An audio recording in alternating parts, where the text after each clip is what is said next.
Olá, tudo bem? Um excelente 2023 para todos vocês e suas famílias, para os seus amigos, para as pessoas queridas. Não se esqueça, somos o que plantamos. Vamos colher o que estivermos plantando, o que plantamos no ano anterior. Vamos fazer a colheita em breve. Então, plante coisas boas, faça coisas boas, por inteligência. Nós estávamos falando o que esperar. O que esperar de 2023? Essa é uma pergunta que eu gosto sempre de fazer quando o ano vira, né? O que eu espero deste ano que está se iniciando, né? Faça um balanço também do que foi o ano anterior. Isso em breve eu farei mais à frente. Mas eu gostaria aqui de pensar, começar a estimular vocês a pensar em 2023. E aí, no vídeo anterior eu deixei claro para vocês de que a seleção de empresas é uma ferramenta que ajuda muito esse pensar, né? A gente analisa cenários macroeconômicos, estuda probabilidades, aponta caminhos com base na nossa experiência de 30 anos de consultor empresarial, trabalhando sempre com a alta administração das empresas, presidência, diretoria, conselho de administração, e 16 anos, indo para 17 anos de bolsa de valores, ou seja, um sobrevivente. Quem vive tanto tempo investindo na bolsa é um sobrevivente. Ou seja, tem experiência para oferecer. E é o que eu faço com a seleção de empresas. Então, na seleção de empresas, eu falava no vídeo anterior, eu trago um pouco desse olhar de cenários, porque olhar os cenários, entender para onde o mundo pode estar caminhando, nos ajuda a tomar decisões. E nós somos bombardeados diariamente por milhares de informações, de conteúdos na mídia, nos jornais, revistas, televisão, nas redes sociais, a internet como um todo. É muita coisa, muita confusão, a gente fica meio perdido, ansioso. Faço o quê, meu Deus do céu? Quem está falando a verdade? Porque muitas vezes tem gente que diz uma coisa e está fazendo outra, entendeu? É o chamado a raposa do mercado financeiro. Então você tem que tentar se blindar. E como é que você pode se blindar? A ferramenta que eu tenho que pode lhe ajudar nisso é a seleção de empresas. Então, no vídeo anterior eu estava falando um pouco de o que esperar de 2023 e eu trouxe o relatório de dezembro que nós divulgamos para o assinante. E nesse relatório de dezembro a gente falava exatamente dessa perspectiva à luz do olhar de um gestor, um grande gestor de fundos que aplica no Brasil, que ele mora na Inglaterra, e trazendo um pouco o olhar dele. Eu sigo nesse vídeo trazendo também outras leituras e agora eu vou trazer a leitura de uma casa americana de investimentos, e essa casa de investimentos americana, que é a maior do mundo, ela ponderou o seguinte no seu último relatório divulgado no ano que passou. Desde o segundo turno das eleições, o que movimentou o mercado brasileiro foram os rumores que envolveram aí a PEC da transição e os nomes que iriam compor, sobretudo, a área econômica do próximo governo. Embora as primeiras sinalizações não tenham agradado os investidores locais, muitos preocupados com os riscos fiscais, eles não foram suficientes para assustar-nos. Essa gestora, né, ela tem sob guarda dela quase 9 trilhões de dólares. Não é pouca coisa, não é? Você ouviu bem, 9 trilhões de dólares. E eles ponderaram que os riscos fiscais não são um problema exclusivo de um país como o Brasil. Os riscos fiscais estão aí no mundo, né? Sobretudo num momento que é decorrente ainda de todo o enfrentamento que foi feito contra um cisne negro de grande envergadura que foi a pandemia. Então ele disse assim no relatório: o Brasil não está sozinho nesse quesito. Nós temos visto outras economias emergentes também sinalizando muitas pressões nessa área, como o Chile, como a Colômbia. Mercados desenvolvidos também estão vivendo essa situação. Olhe, por exemplo, o Reino Unido, que recentemente, inclusive, teve que trocar o seu primeiro-ministro em função disso, dessas instabilidades provocadas pelas questões fiscais. Em relação a outros países, como a Europa, os Estados Unidos, estamos olhando o Brasil comparativamente e estamos com muito otimismo. Um dos motivos é que o aperto monetário aqui empreendido está melhor precificado. Nós estamos vendo também um Banco Central mais bem posicionado para começar a cortar juros. Nós estamos vendo um Banco Central mais bem posicionado para começar a cortar juros. Nós entendemos que vai haver uma retomada significativa neste ano de propensão ao risco. E nós vamos ver isso crescer quando a Selic cair abaixo de 10% no Brasil. Vamos ver isso crescer quando a Selic cair abaixo de 10% no Brasil. Não será uma surpresa se o Brasil começar a cortar juros logo no primeiro semestre do ano que vem. Não será uma surpresa. O que seria, inclusive, muito antes de outros países, como é o caso dos Estados Unidos, que ainda está numa trajetória ascendente.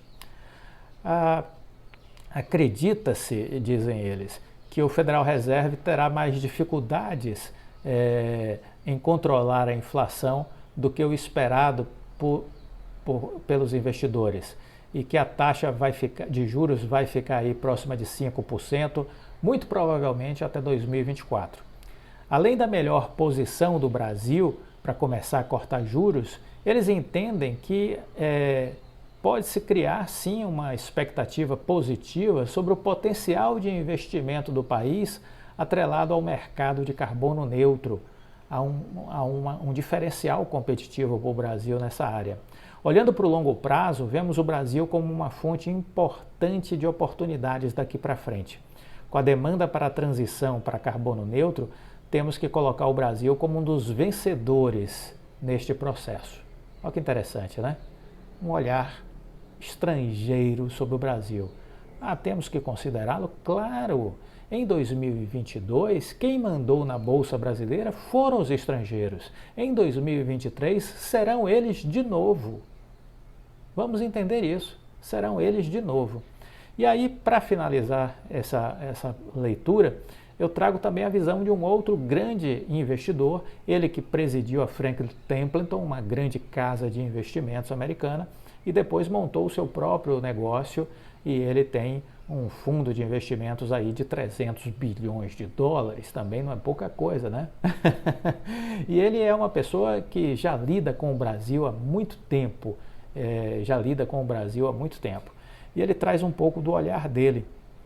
Ele disse que, olhando os primeiros governos do Lula, a economia foi muito bem. Houve um ótimo trabalho que foi feito.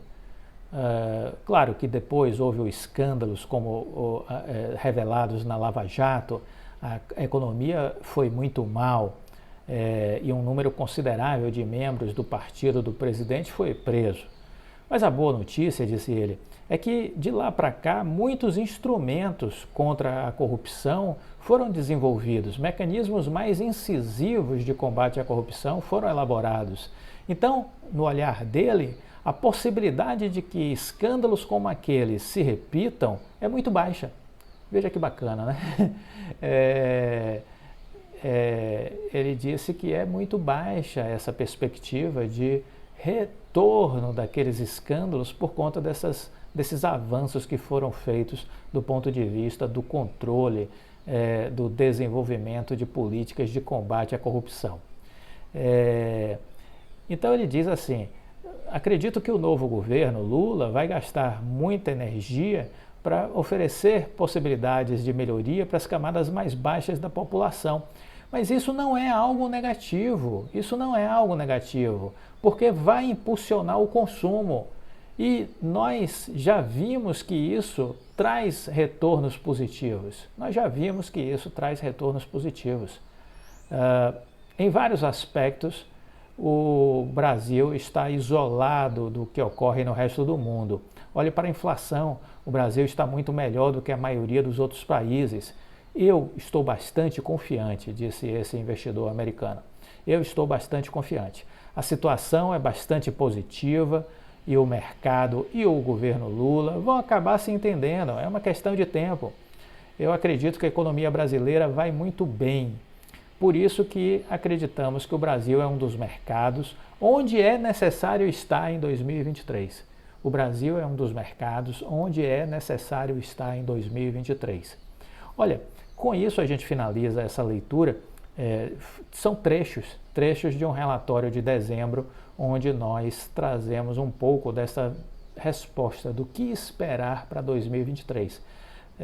O relatório é maior, é mais extenso, ele tem aí em torno de 8 a 10 páginas por edição, né? E você recebe 12 publicações dessa ao longo do ano, com esse tipo de olhar, para que você possa tomar uma decisão baseada em informações úteis e inteligentes, para que você não fique boiando na superfície, porque na superfície ficam os medíocres. E os medíocres dificilmente terão sucesso na vida. Você precisa se aprofundar nos seus temas que você quer estudar e você precisa ter amplitude, ou seja, alargar as fronteiras do seu cérebro para que você tenha o máximo de informações, para que você possa ter a visão da floresta, não apenas a visão de uma árvore, a visão da floresta, não apenas uma única visão, a visão do todo. É isso que o bom investidor precisa fazer, é isso que eu tento lhe ajudar a compreender por intermédio da seleção de empresas. Você paga R$ 360, só isso, por um ano. Entendeu? Ou seja, é como se você pagasse R$ 30 por mês, né? R$ 30 por mês, R$ 1 por dia, para ter acesso a esse estudo, que eu tenho certeza que vai lhe ajudar. Além disso, eu falo para você na seleção de empresas qual é a minha seleção de empresas, quais são as empresas que eu estou investindo hoje, e quais são aquelas que estão no meu radar, que eu estou estudando, não invisto, mas estou estudando. E aí ao longo do ano eu vou falar sobre estratégias, eu vou falar sobre ponto de entrada, ponto de saída eventualmente, vou falar quando eu aumento uma posição se eu tiver recursos, né? Quando eu não aumento, o que eu faço para balancear a carteira, que momento eu balanceio a carteira. Então eu falo um pouco sobre as minhas estratégias ao longo do ano em relação à seleção de empresas, e isso serve também como uma referência, um espelho para que você possa olhar e, poxa, faz sentido? Se faz, eu vou tentar seguir um pouco por estes caminhos, eu vou tentar seguir um pouco por essas estradas.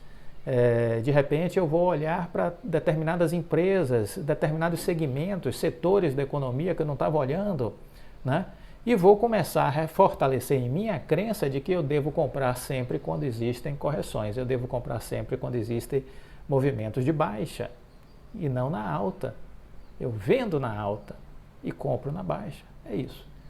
Bom, se você quer assinar a seleção de empresas, faça agora, rápido, aproveite o dia 1º para fazer a seleção de empresas, para a gente poder fazer juntos essa caminhada ao longo de 2023. E eu tenho certeza que será um ano excepcional, maravilhoso para todos nós.